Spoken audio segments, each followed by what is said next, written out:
Welcome to Larry White Outdoors. Today, it's Larry White Indoors.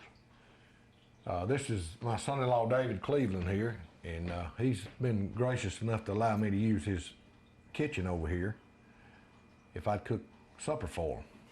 So we're gonna have some fish for supper. We're gonna have a lot of different kinds of fish today. I want to show you some quick, easy ways to cook fish and some very good ways to cook fish. I think you'll be interested in this. We're going to do some frying and some grilling and some boiling. So if you've never had any boiled fish, you might want to stick around. We'll be right back.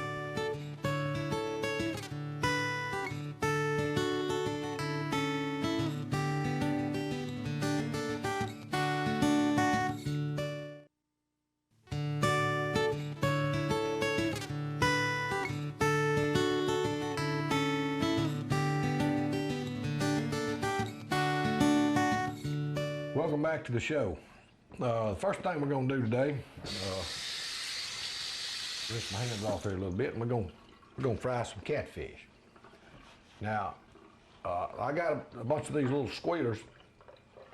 Some of you folks might have been laughing at me on that catfishing show at Lake Martin when I was catching these little bitty squealers, but I'm going to show you what I was catching them for now. This is probably one of the best catfish that you can eat. These little small ones.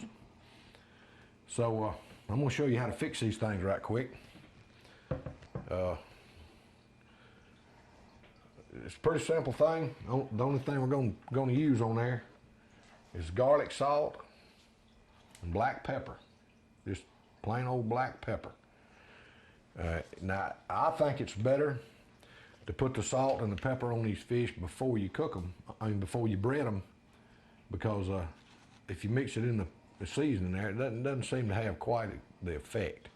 So I'm gonna sprinkle some of this garlic salt on these fillets, and garlic salt just gives it a really different type taste.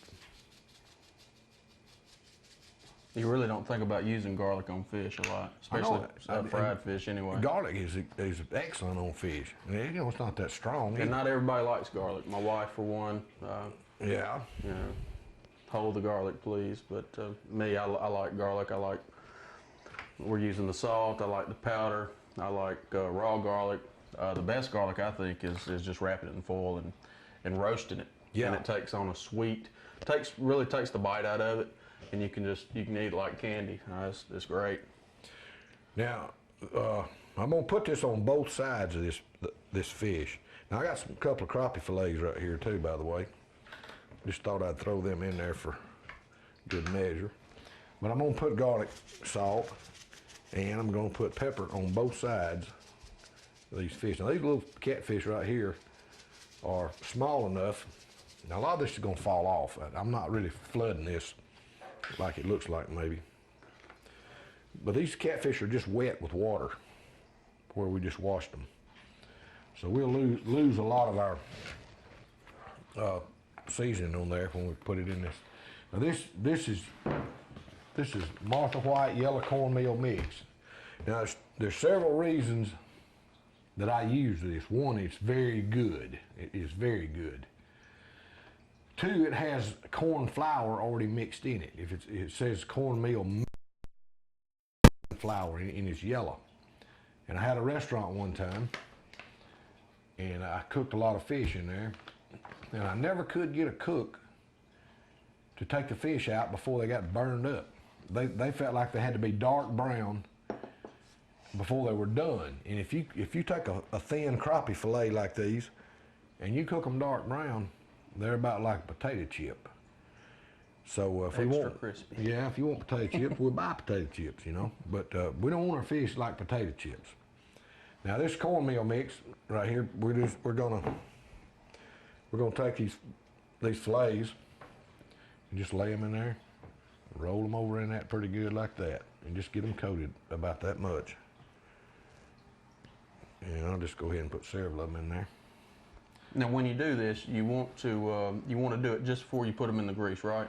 Otherwise, the batter will tend to get wet. Is that? Yeah, the longer it lays here, the wetter it'll get, because water soaks out of this fish. Okay. Actually, when you cook fish, what you're doing is cooking the water out of it. And that's when you think it's done. But you can get fish so dry and so tough, it's not really good. So I'm gonna check this water, Larry. I believe we're about to the boiling point back here. we got our boiling water over there just for later on here. Now take these little whole catfish just like this, tail and all, put them in there and just roll them up in there real good and get them nice and coated. Looking good already. Boy, I'm telling you, you ain't gonna believe this. Now, a bigger catfish, I got one in there that's a little bit larger. These are smaller. These are what would probably be called 4 to 6 ounce catfish if you were buying them commercially. I caught these at Lake Martin, so and I was fishing for 4 to 6 ounce catfish. So this is what I wanted. Then this is what we got. Looks like they were very cooperative. They were very cooperative. Now this one is a little bit thicker and a little bit bigger. So what we'll do here is just take a knife and score it a couple of times on the side, so the grease can get in there. You've been watching Food Network, haven't you? Buddy, I watch anything that's got to do with food. Hey, man, you both. Not only do I like to fish, I like to eat. Yeah. Okay, got them all battered up there. Nice and coated with that yellow cornmeal mix. Now, that's just got a good flavor. And it's just gonna surprise you, buddy. And we got this little cooker over here, and it's got a smoke catcher on top of it where we don't smoke the kitchen up. So we're gonna put these catfish over here and fry them up here in just a minute. Yeah, these, talk a little bit about the fryer we're using. It's a T-foul. You can get them at most of your, like Bed Bath & Beyond, places like that. But actually they call it safety fryer. That's because it's got a lid on it. It's got a charcoal filter which catches a lot of the smell of the grease. And it keeps it from actually smelling the house up too bad. But the whole unit itself stays cool to the touch, so you don't risk burning yourself on it, handling it. But this particular unit here is made to hold 2 pounds of food, whether it's fries, fish, or whatever. But it's really nice. I've enjoyed It's nice and handy and it's quick. Yeah, and it cooks even. Okay, let me get my board off here. Now, we're gonna do some boiled fish in just a minute. And this boiled fish needs to be a sort of a coarse type fish, not crappie. Crappie's a real fine flake, thin flake.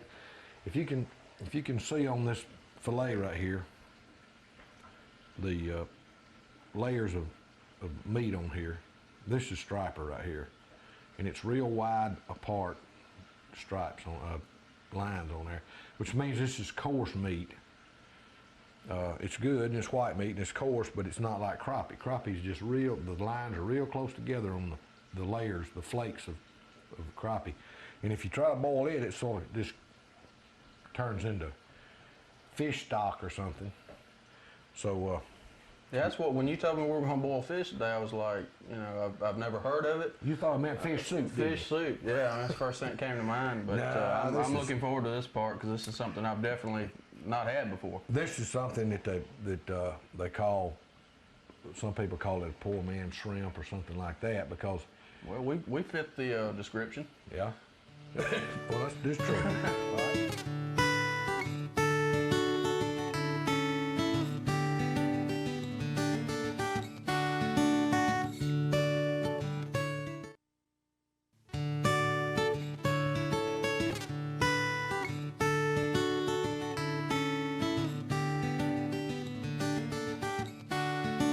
Now, I'm going to work on this boiled fish a little bit. I'm going to give you some pointers on this.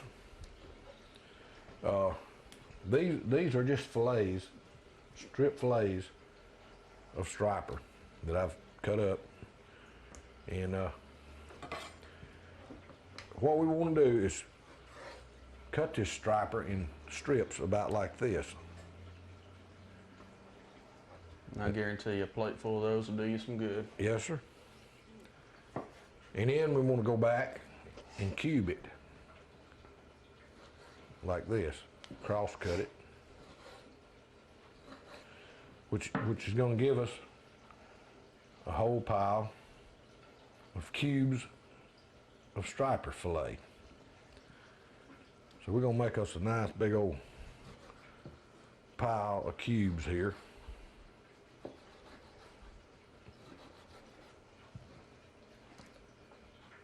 And this stays together pretty well because, like I said, it's a coarser type fish.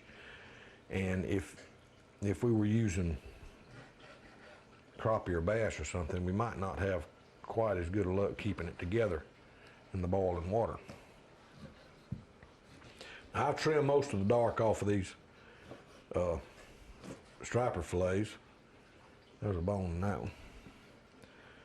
And so I'm pretty confident this is going to be outstanding. Cut it in little strips. If you cut it down a lateral line on there,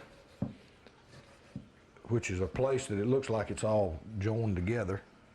Most of it I've already cut, but there's a big one right there. Mm-hmm. You can see the lateral line in it right there. And we'll make that. That's some pretty meat. Yep. Now this can be used. You see this line right here where this fillet wants to separate right down the center? That's what I'm talking about, the lateral line. And if you just cut it right down that, then you got like two tenderloins here. Now this boiled fish is kind of like a hors d'oeuvres or something like that. It's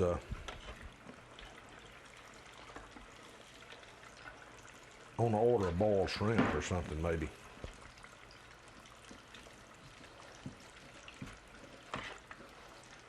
Larry, I'm not so sure the cats aren't done.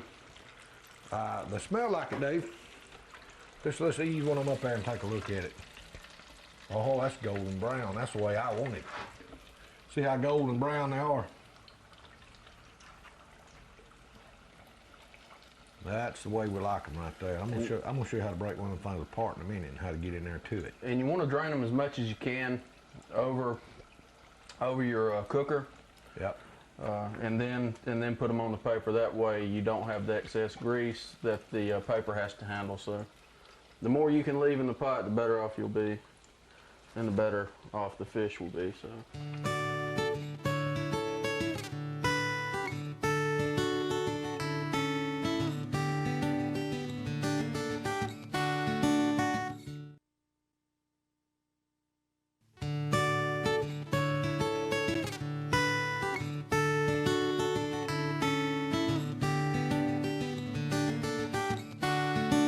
Now we're gonna try this boiled fish. Now we got a pot of water over here that's been boiling for a few minutes to kind of speed things up a little bit.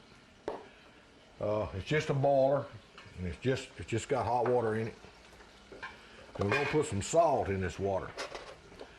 Now we're gonna put a lot of salt in this water. We're gonna put close to a cup full of salt in this water. Now, I know you're looking at this thinking, oh, you're not going to be able to eat that. That's got way too much salt in it. But you're not going to taste the salt. Now, this is just crab boil right here, liquid crab boil. And it's concentrate, so Concentrate. it doesn't take a whole lot. So we're going to put about that much crab boil in here. And we're going to stir this up pretty good and let it come back to a boil and let it dissolve all this salt. Now this fish, remember, is cubed, about 1 inch cubed fillets, and it's real tender. So that means it doesn't take long to cook it. So what we're going to do is when that water starts boiling, we're going to dump this fish into that boiling water. Okay, it's back rolling, boiling again. All right, now we're going to put this in there, and it's going to stop boiling because this is going to cool the water down. Do you need to bring this back up to a vigorous boil, or just? No. What we want to do is just drop it in there as soon as that water starts boiling again. Mm-hmm. Just drop all these little cubes of fish in there, striper, and that quit boiling, but it's going to start back. All right, while that's doing that, I'll rinse the board off.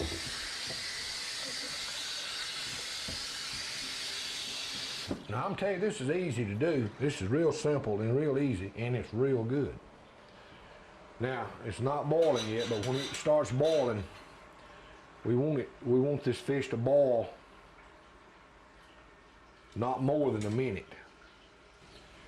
Now, our fish is back to a boil. The water's rolling again, the salt water's rolling with the crab oil in it. And the fish has turned real white looking now. Now, when fish turns white, it's done. And that's what that crab oil will do to you. Yeah, that'll make you sneeze. Sneeze and cough. All right, we're gonna let this boil just for maybe a minute, maybe not even that long. But it's just now boiling. All right, then we're gonna take this out. We're gonna drain all that salt water off of it because the salt is not gonna be in there. Oh, this is a pan with some ice in it we got here to cool this down with.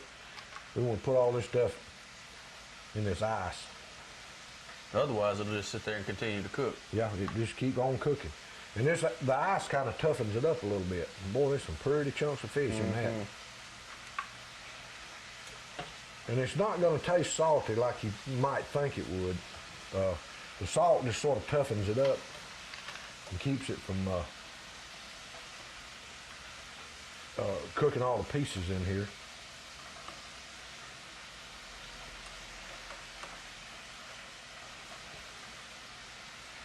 And that's looking very, very, very good right there.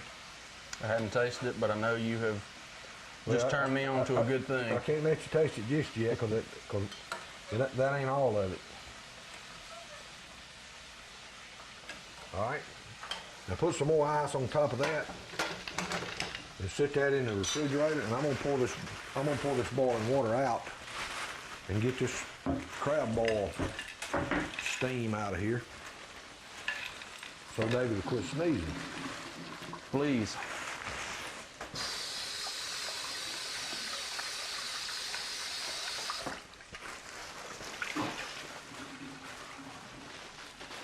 Okay.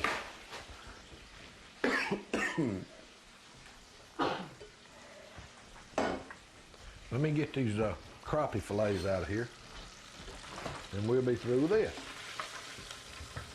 Oh, that is golden, golden brown.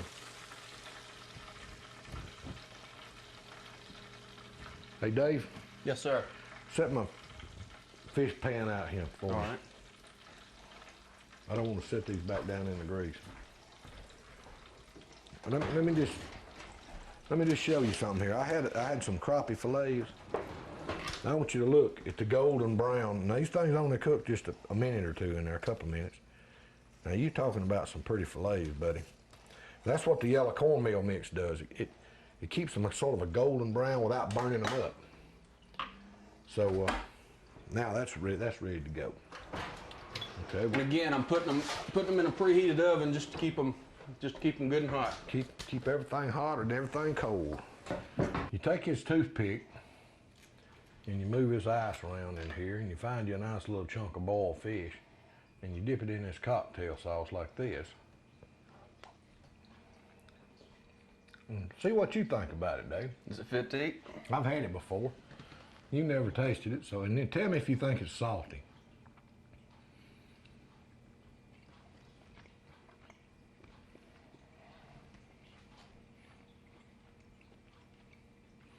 That's good. It's got a sort of a texture of shrimp, boiled shrimp maybe.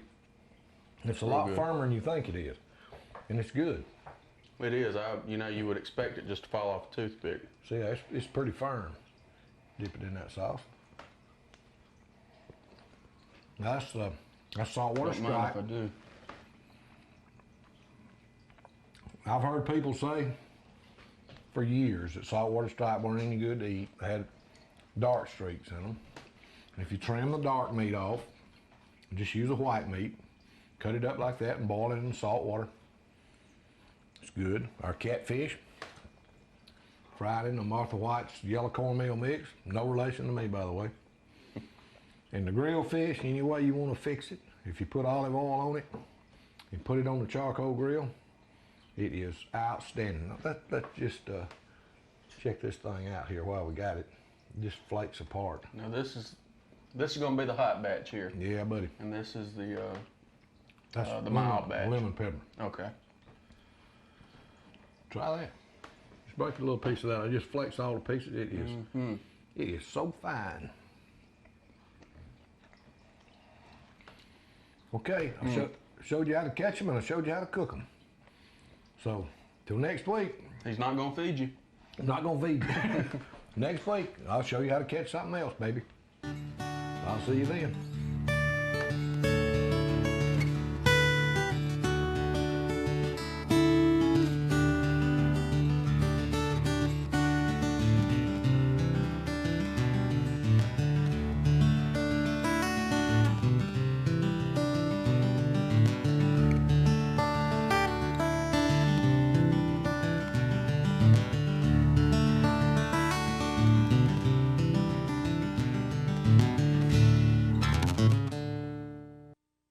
It's very good. It's boiling. It's very good.